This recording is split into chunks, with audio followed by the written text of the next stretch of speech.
you like Arabic food and you do not like to cook, then I'm your girl.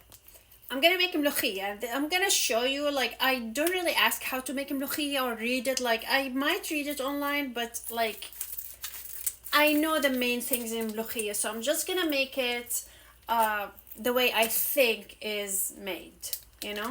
So if you cook the way I do, like, you don't really care, you just wanna, you know, make food.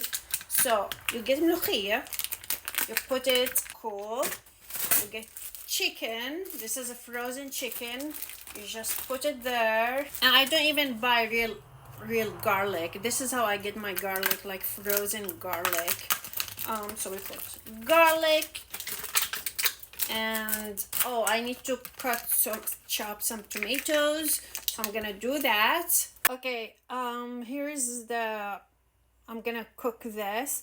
So I put ملوخية, bandora tomatoes, garlic toma, chicken دجاج, ملح, salt, lemon, and black pepper, فلفل أسود.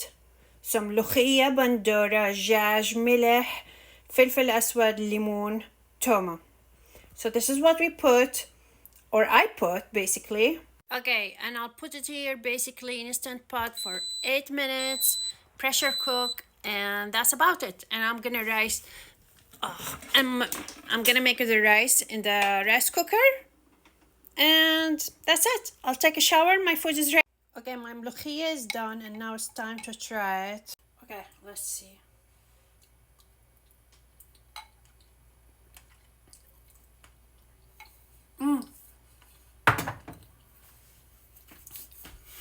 It actually tastes really good, and it tastes like a real mlokhia. So it is zakia, delicious. Zakia is delicious in Palestinian. Okay, do it, make it, and let me know if you actually liked it.